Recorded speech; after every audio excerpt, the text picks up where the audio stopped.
GST में होने वाली संभावित कटौती से देश की इकोनॉमी को बूस्टर डोज मिलने का भरोसा बढ़ गया है। हालांकि इससे सरकारी कमाई को भी तगड़ा झटका लगने की आशंका है, क्योंकि जीएसटी सरकार के सबसे बड़े टैक्स रेवेन्यू सोर्स में शामिल है।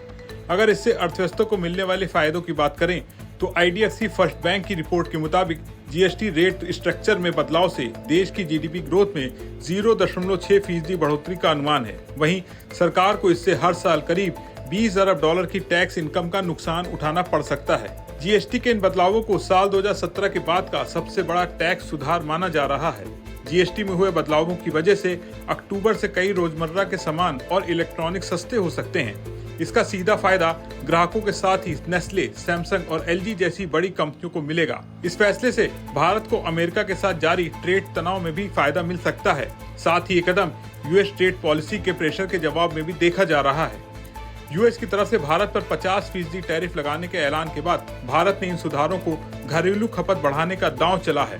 इससे देश में डिमांड बढ़ेगी और निर्यात आधारित सेक्टर्स को भारत में ही बाजार बढ़ाने में मदद मिलेगी। अमेरिकी बाजार पर कंपनियों की निर्भरता घटने से टैरिफ के असर को कुछ हद तक कम किया जा सकेगा। जानकारों का कहना है जीएसटी स्लैब कम करने का असर आयकर कट के मुकाबले ज्यादा लोगों तक पहुंचेगा। इसकी वजह है कि इनकम टैक्स पेयर्स की संख्या गिनी चुनी है, जबकि खरीदारी देश का हर नागरिक करता है। इसके अलावा जीएसटी स्लैब कम करने की जरूरत इसलिए भी पड़ी क्योंकि जीएसटी का ज्यादा स्लैब होने से अलग अलग प्रोडक्ट्स पर इसके रेट तर्क संगत नहीं कहे जाते हैं।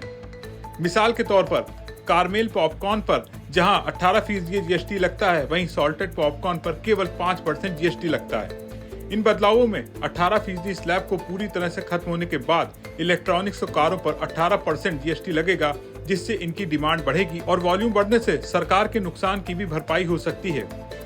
12% वाले प्रोडक्ट्स 5% ब्रैकेट्स में आ जाएंगे, जिससे पैकेज फूड्स और कंज्यूमर गुड्स सस्ते होंगे। हालांकि 28% और 12% स्लैब मिलाकर पिछले साल सरकार को जीएसटी रेवेन्यू का 16% मिला था। जीएसटी में होने वाले इन संभावित बदलावों से एक तरफ तो लोगों का खर्च घटेगा, वहीं दूसरी तरफ सरकार को भी शुरू में कम राजस्व मिलेगा, लेकिन लॉन्ग टर्म में भारतीय इकोनॉमी को इसका भारी फायदा हो सकता है। इस पूरे मामले पर आप क्या सोचते हैं? कमेंट करके अपने विचार जरूर शेयर करें। वीडियो पसंद आया हो तो इसे लाइक करें, शेयर करें और बने रहें बिस्तक के साथ।